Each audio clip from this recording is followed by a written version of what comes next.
L'été s'installe. On se promène, on contemple le paysage. Ça peut paraître anodin, mais des plantes du paysage agricole peuvent être liées à la médecine moderne. Tiens, mais quel est donc le lien entre ce champ de blé et la morphine? Mes chers viewers-cueilleurs, aujourd'hui on va s'intéresser à une plante aux couleurs estivales que les plus aigris appellent Papaver rhoeas.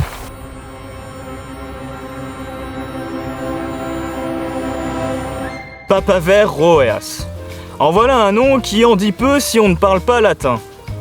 Et pourtant, c'est la fameuse plante qui fait rougir nos champs, le coquelicot. Sérieusement, c'est l'une des plantes les plus simples à reconnaître.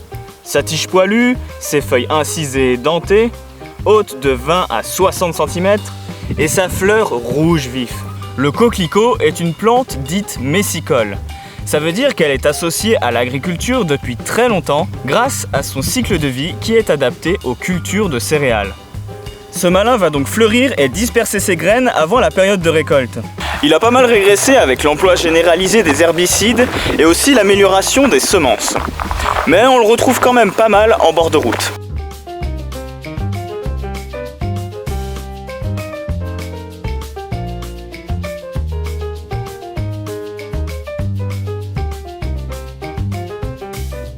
Un seul pied peut produire 50 000 graines et elles peuvent germer 5 à 8 ans après être tombées sur le sol.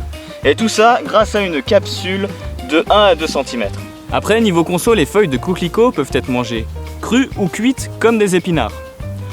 On peut aussi les utiliser pour aromatiser soupe et salade.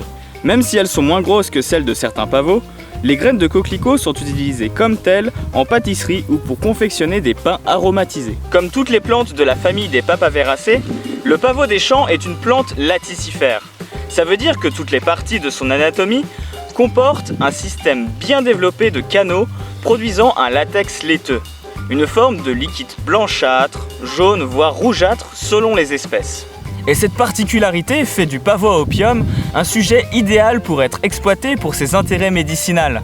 Car en effet, le coquelicot et toutes les formes de pavot contiennent un alcaloïde qui a des effets narcotiques. Ça fait dormir quoi.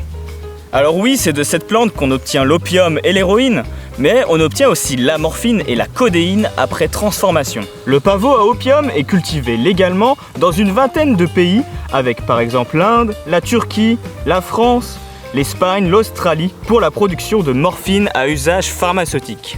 Et concernant le côté obscur du pavot, on a l'Afghanistan, la Birmanie, le Laos et le Mexique comme principaux producteurs.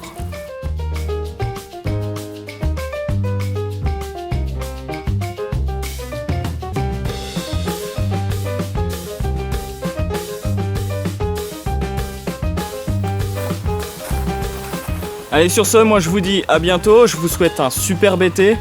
Moi j'ai plein de tournages, plein de petits projets qui sont en cours. Du coup, moi je vous donne rendez-vous en septembre avec plein de nouvelles petites vidéos. Et puis, ah ouais, et j'oubliais, surtout, regardez-vous marcher. Ciao, ciao!